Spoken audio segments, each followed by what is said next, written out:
What's up guys, Diego Sultan here with Lister's Notes. Today I'm essentially going to be wrapping up a few of my favorite albums from February that I wanted to recommend to you guys since I really won't have time to be making reviews on these. This might become a regular thing, we'll see how that goes. I'm going to focus more on making my reviews better, more in depth. We'll see how that goes and if this segment pans out into something I want to do. With that being said, all of these albums have links in the description. So we're going to start off by talking about Jesca Hoop's last album, Memories Are Now. Jesca Hoop's an indie folk artist and singer-songwriter out of California, someone that I wasn't familiar with, but she has been making albums for quite a while. From what I heard on this album, she's someone I do plan on paying attention to. What made this folk album interesting is how stripped back the instrumentation was. Essentially, we have guitar and bass tunes, and that is by no means a bad thing. Yes, it can be very quiet. Yes, it can be patience testing at times, and this is usually something I'm not good with. But there are so many good things that shine out about her songwriting. For one, she knows how to write a good hook.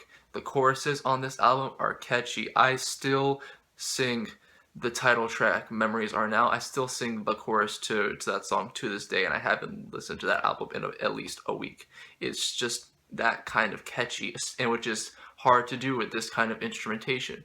Not to mention, I do think she's a great singer, and it really shines when you don't have all these, loud sounds just blocking her out. They pushed everything back. They pushed her voice to the forefront and let her do what she does well.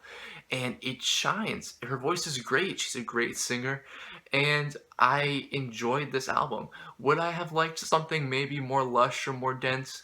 Yes, I can admit that. Mainly because I do think this is so quiet and stripped back and so simple that it lacks a bit of a face, a bit of an identity.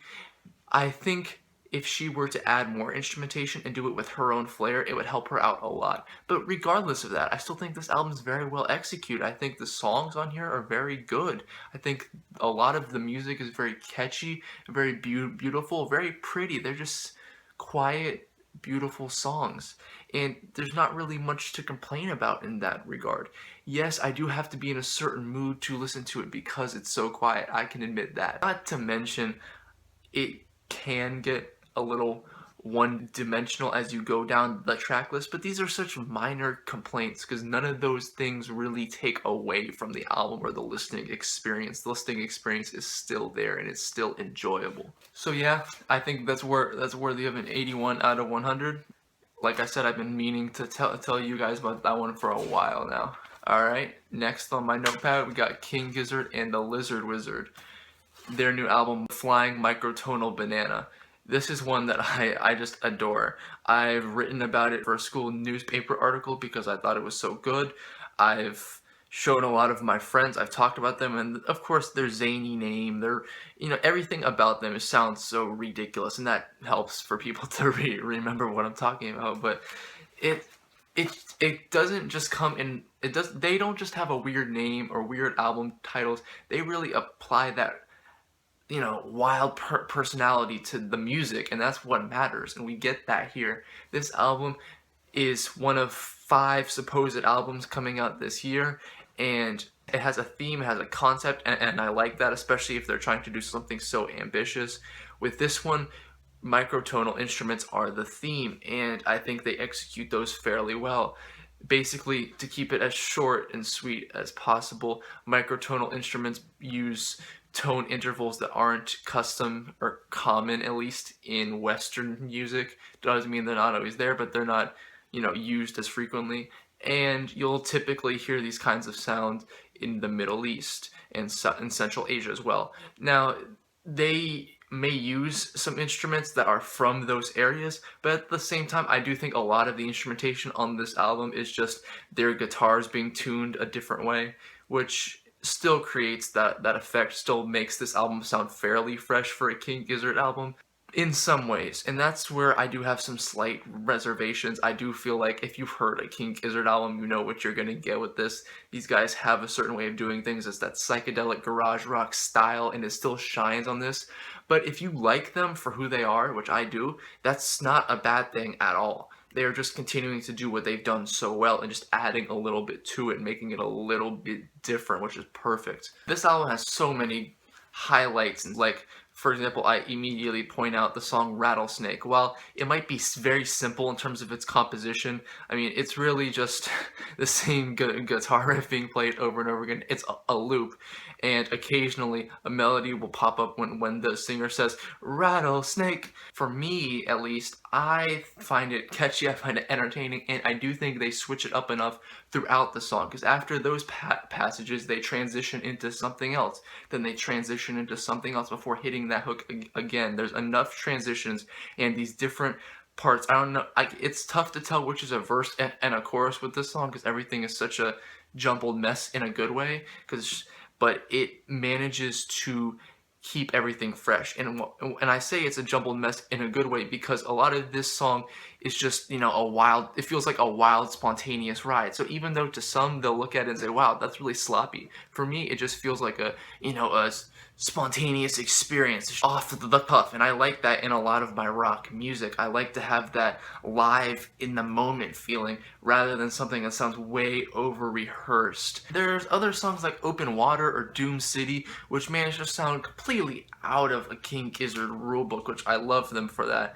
I mean, Doom City just has these loud, booming, bassy portions of the song which are just completely enjoyable. And then we have Open Water, which at first you're thinking, oh, it's just a King Gizzard song. It has that punchy, fast-paced rock energy, and then this, you know, microtonal instrument comes in and plays something, you know, that just sounds Middle Eastern. It just sounds so maybe weird in a rock song for some, but for me it just fits so perfectly and sounds so good.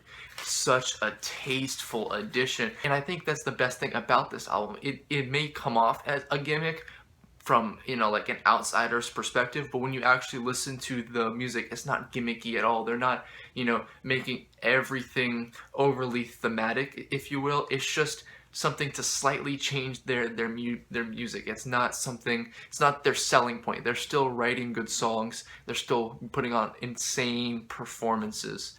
Another complaint I do have is the song Anoxia, which I know I pronounced that wrong. It is what it is. I don't really remember much about that song. It's not a memorable song. I listened to it at least 5-6 times. It's just, it didn't do anything for me. When I was writing notes, it didn't do anything for me. When I was, you know, listening to it in the car, my headphones, whatever it may be, it just didn't have anything for me.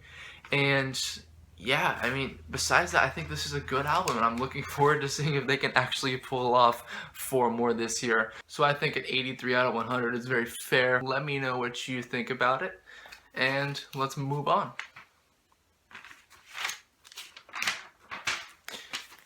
Next, we're going to be talking about the latest release from Brain Feeder Records. Finally, I mean, I've been waiting. I wanted, you know, some Igloo Ghost, some Flying Lotus. Well, how about some Thundercat? I'll take that. I'm fine with some Thundercat. This one's called Drunk. Thundercat, bassist, vocalist. This album's good. It's really good. And it manages to combine, you know, the musicality of jazz, the 70s jazz in particular, a lot of the improv of jazz, a lot of those, you know, really pretentious and to some very boring parts of jazz, and Thundercat gives it so much personality. Not to mention, Flying Lotus producing the beats does nothing but make it even more, you know, full of personality, more eccentric is the word I would use. I mean, Flying Lotus, the dude's a legend. He will be remembered and appreciated for stuff like this. Not only this, but just the work he's done throughout his career. For me, this album is inconsistent, and that's gonna be just my biggest flaw with it outright. There's a lot of interlude cuts, and some of them feel like filler, some of them don't, you know? And it's not a perfect album. It's not, but it is really good, and the highlights are serious highlights, like some of the best songs I've heard all year. So I think in this case, the goods way outweigh a few of the bad interludes. If we're going to talk about my only bad song, it will be the one with Wiz Khalifa called Drink Dat. And the only reason I don't like it is because it features Wiz Khalifa. to be blunt. No, I'm not trying to hate on Wiz Khalifa. I'm really not. But after Thundercat delivers possibly his best hook on the entire album, we get Wiz Khalifa just meandering on this beat, going with this uninteresting flow that's just so painful. And he's not talking about anything either. This is the most uninteresting party rap I think I've ever heard. It's just excruciating. But I mean, regardless of those faults, like I said, highlights here are great. The song Friend Zone with that funky bass line and that hook. Oh my god, great song. Bus in the Street, it has this nice bass line, these twinkling keys, these just layered ethereal synths, and just great vocals throughout. Once again, great. A Fan's Mail, which features lyrics about how everyone wants to be a cat. And once again, so smooth, so buttery, such a good song. I mean, there's so much here for people to like. And I think a lot of you guys might enjoy it, and I recommend checking it out. I'll finish off with two more songs. The song Lava Lamp, just a fun instrumental cut.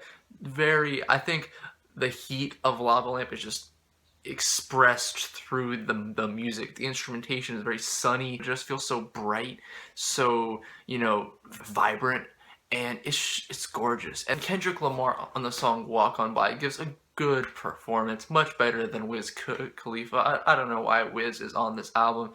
Really makes no sense to me. His verse is trash. Just throw it there and forget about it. That's all I have to say about that album. It's an 80 out of 100 for me. Let's move on to the final album, which is by the band Power Trip. This one's called Nightmare Logic. Power Trip, for those who don't know, is a crossover thrash band. Essentially, they combine thrash metal with punk and hardcore punk in particular. So you're going to get those breakdowns from hardcore punk. You're going to get those nasty thrash riffs and those screams from thrash metal. And they just clash in the best way. And I'd like to add that the tempo from hardcore punk is added to this, which really gives that thrash a lot of energy that it could have been missing otherwise. Now, Power Trip in particular, they're not doing anything groundbreaking. If you've heard crossover thrash, you probably won't think much of this album. But for me, at least, I think, one, it's a very heavy album, a very intense album, and that in itself is enjoyable. And two, what they do is nearly flawless. They just weren't innovative. Like, they gave me everything I want in a crossover thrash album. To get a better rating out of me, I would have wanted everything I want and more, but we just didn't get that here, and that's okay. This is a good album, and I think metal fans will enjoy this one. This music's just so hectic. We have these pummeling drums with these nasty guitar riffs, which just will spontaneously break out into a quick solo for like 10 seconds, and then just turn right back to riffing, and it's just absolutely insane. And the vocals, whether grouped or shouted, have so much passion in them. The screams, you feel the weight behind them, you feel the emotion behind them, and that's just something that I enjoy so much about this album. And going into individual tracks, you might not find too much of a difference. There's a sense of one-dimensionality here because it is typical crossover thrash in a way, but it's just the way that they kept it lo-fi so it would have that punch, that energy, and also the way they managed to make such a nasty album, I think really makes this worth your time. It's a 75 out of 100 for me. It's the last album I'm doing with this segment for this month. I do plan on doing one for March. It'll probably come out in a more timely manner than this video does. Let me know if you guys enjoy this style of video. I'll consider doing it again, and look forward to some longer, more in-depth reviews soon. I'm hoping to just cluster good albums into one spot and talk about, interesting trends in music, different lists, whatever it may be with my other videos. We'll see how that goes. The amount of time I have generally varies, and I'm shocked as soon as I find out, oh, I can't do what I want to do. So we'll make it work. Links to these albums in the description. Check those out. If you enjoyed this video, hit that subscribe, like, share, all that junk. Thanks for watching. Diego Sultan with Lister's Notes. I'll see you guys on the next video. Bye.